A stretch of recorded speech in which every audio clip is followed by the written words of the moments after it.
So this is going to be another model review, and it's going to be of the Cat CS11 GC with Colton diecast sheep's foot drum on it. So you can see on the right, that's the stock diecast Masters CS11, and then this is Colton diecast CS11. This kit, I think he sold it to me for around 50 bucks, but it's a 3D printed sheep's foot drum. This one I painted myself in like a grayish black, but obviously you could paint it in whatever color you want, or even cat yellow. He has one on his Instagram page in cat yellow, and it looks really good. But so it comes with the shell, the drum.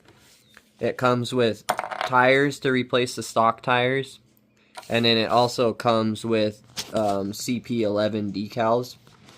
I'm gonna leave mine as a CS11 only because there's quite a few like sheep's foot rollers around here that are still set up as like a single smooth drum roller, and they've never changed like the rear tires or anything on it.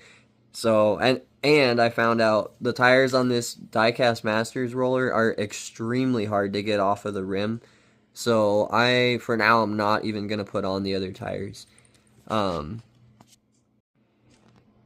I think the kit adds quite a bit to the roller. They're the CS like GC roller series. They're just starting to like take their hold on the valley. There's a couple around here now. I haven't seen one in a sheep's foot form yet, but I really like the kit. And since Diecast Masters isn't apparently coming out with a sheep's foot, I don't know why they wouldn't. They have a good base model. I decided to pick this up and do it myself. So check out Colton's diecast on Instagram. He's got other stuff, like he made a cable plow for like a D6 size dozer, and he's got other stuff as well that he can 3D print, and it's for a really good price. I mean, this roller retails for like 45, 50 bucks, and then I just sunk another 50 into it and made it kind of one of a kind. So go check him out if you're interested in any of that stuff. And then here's just a comparison of the two CS11s.